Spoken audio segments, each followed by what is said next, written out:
Good morning. This is Sally Morgan, physical therapist, craniosacral therapist, Tellington T-Touch practitioner for animals and people. Excuse you, Corgi. This is Tristan. He's a Corgi, and we're here for an episode of Conversations with a Corgi. And it is the first day that I am wearing a t-shirt in the morning. I mean, it's going to be 80 today, even though we're having torrential storms at 3 o'clock on with potentials for tornadoes, microbursts, trees down, power failure, blah, blah, blah. It's still going to be 80. That's all I can see. So today we have to talk about something pretty serious, and you just can't ever be too prepared for these moments. So a good friend of mine, and the little dog was a good friend of mine too, lost her dog last night at 3 in the morning. He had cancer. He could have only made it 6 months given what he had, but due to her excellent care and alternative medicine and really just struggling to do everything possible, the dog lived to be almost a year after his diagnosis, which is really great.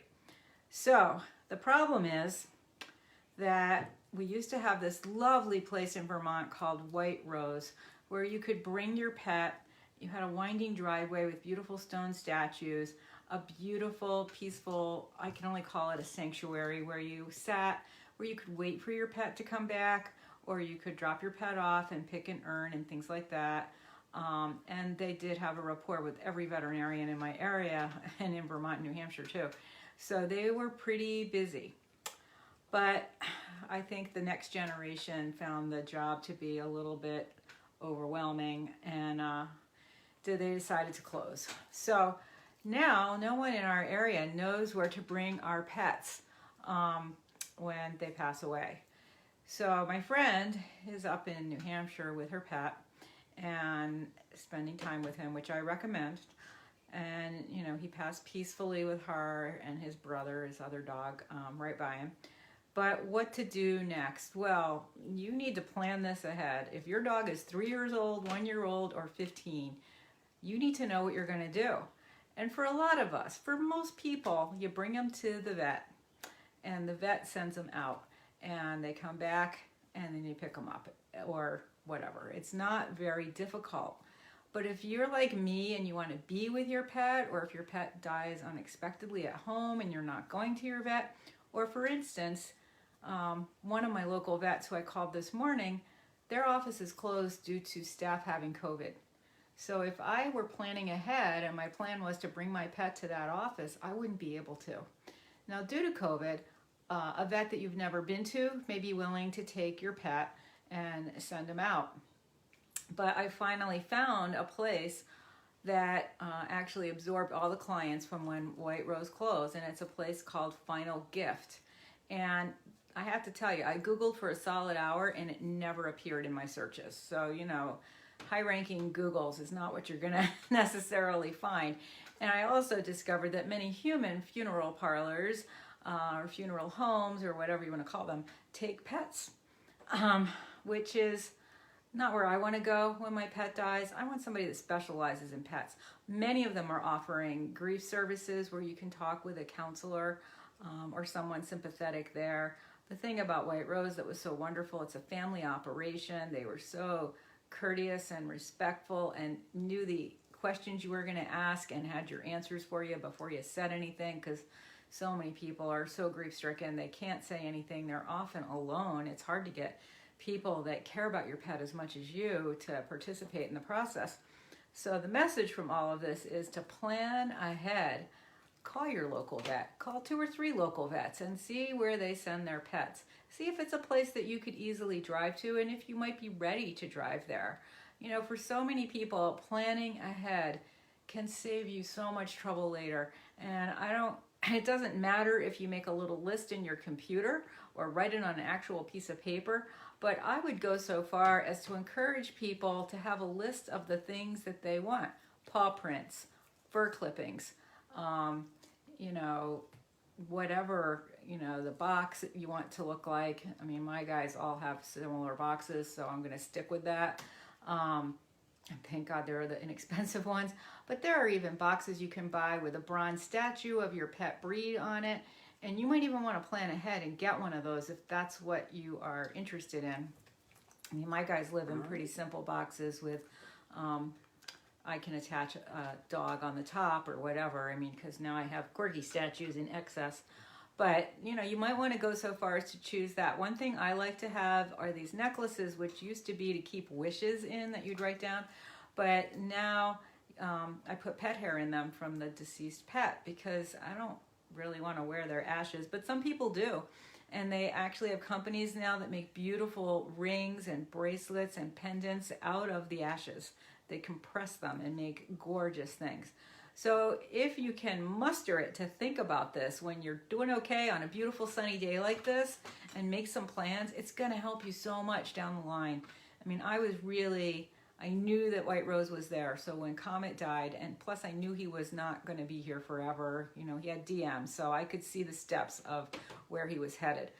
So I was prepared and knew I was going to bring him there. But, you know, it's always, even if you know he's going to be here a couple of weeks, you don't know if it's this week or next week, if that's a day you're supposed to be at work and all that. So it's really important to plan ahead for these things. You just cannot be too prepared for the loss of a pet. You might even go so far as to contact some of your friends and let them know that they're going to be a resource for you when this happens, so that you can call them up and just talk and cry and do whatever. And it's the hardest thing I think any pet owner ever has to face is the loss of a pet. But the more you can prepare ahead, including where you're going to bring your pet, the better it is. And quite a few places I looked at said, oh yeah, we're happy to order any kind of thing you want to, you know, facilitate that for you. You know, necklace, one of these compressed ashes pendants, any kind of box you want. But you know what? That's that many more days where your pet is not with you. And for so many people, the relief of getting those cremains back is such a godsend. And it was for me too. I mean, until I got my ashes back, and I also had Comet's skull preserved because of some issues with the craniosacral class that he helped develop. I felt like he really strongly wanted to participate forever in that class. So I have his skull. And until all those things were together in one place, it really felt incomplete to me. So it's really important that you plan ahead with these things. It had never occurred to me that I'd want to keep his skull. At like 10:30 at night, I was like, I need his skull. And I called my friend who's a vet, and he immediately knew what to do. Now, he's left my area. He's been out of touch with people here because he's in his new life.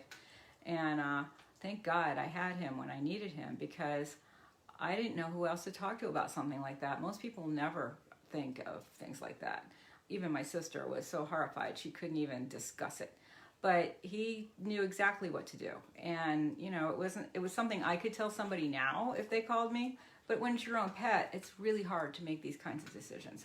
So try to plan ahead. You know, we do this when we're older. We make a plan of how we want things to be, what songs you might like, you know, things like that, and leave that with our loved ones. Why not do the same thing and plan ahead with your pet? Because it is so heartbreaking to lose them. It is so heartbreaking. And it's, you know, in the human world, you have family, you have people that understand, you have the funeral place that walks you through this process of picking this, choosing that, what are they going to wear, where are you going to have the service, you've got the person at the church who's helping walk you through. You have so much support that you, as much as you're grieving, can get through it. With pets, we don't have that. So my suggestion is to be your own support. Get your stuff set up now and written down so that you don't forget, and have it ready to go. I mean, until a friend of mine, he had a dog die, and then he had another dog die like 2 months later. And just in that 2 months is when White Rose closed. And we were all like, well, what do you do now? I mean, and until this point, I haven't initiated following up and finding out where to go. But now I know. And my dog's 10. So I've been thinking about this. I know what I want. I'm going to write it down and put it in my computer and print it out with my other stuff, my personal will and things, so that when I have to say goodbye to this one, I'll have everything in place. And, you know, I recommend keeping up with this. Like, you make your own will every couple of years because things change in your life. And the same may be true, like with White Rose closing, for your pets. So, reach out to people. I have several vets around here that I know will take ashes or take a body from a pet that I've worked with or my own pets and mail them out for me, even though I don't really use their veterinary services. Just a big-hearted person that's not interested in money and things that will take care of these things for you. So, reach out to vets in your area as well. And oh, for heaven's sake, all of us are so good at supporting our friends when this happens. So don't forget, even if it's somebody you hardly know, some cousin of your husband's coworker, reach out to them. It makes such a difference because there's such a small number of people that really understand and really want to be there when you lose a pet. So plan ahead so it's not too hard when it happens, right, Tristan? It's going to be horrible either way, right? But it's better to know where you're going and have those phone numbers lined up. And for a lot of us, we've already done this, but see what you can do. Get your stuff, get your plans in order. So we will return on Monday for another episode of Conversations with a Corgi. We're going to continue looking at lessons from dogs. One little thing I do want to mention, and I may do a longer episode on this on Monday. I am so fortunate. Some person on my street had a sign that they had organic pest management for their yard. I called the place.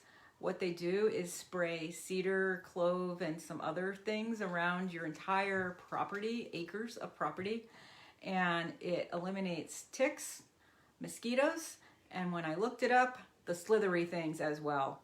So my yard will be reclaimed by me and the Corgi after tomorrow. And it's what I consider to be a reasonable but slightly expensive amount, and they have to come like 6 times, but it is so worth it to be safe in my yard and not get Lyme disease and not have my dog getting sick and not be looking for ticks everywhere. And the season is very bad this year. I spoke with my doctor friend yesterday, and she said she sees tick bites from the start of the day to the end of the day all day, and she's not working in the COVID section of her facility, but that's all she's seeing is people with tick problems. So anyway, plan ahead for your pet and look up organic pest control because we're pretty excited about that. So my condolences to my friend who lost her pet. It's just never easy, no matter how much preparation you have, no matter if you have another dog or not. It's just the most difficult thing we all have to face as pet lovers, but we get all those years of love and appreciation from them and to give them prior to that happening. So to me, it's always worth it. But for some people, after that first pet, they just can't do it. But we got you, so we're lucky. All right, thanks for joining us today. Everybody have a great day. Enjoy the warmer weather, which I think is coming across the country now. And we'll see you on Monday. Thanks for joining us.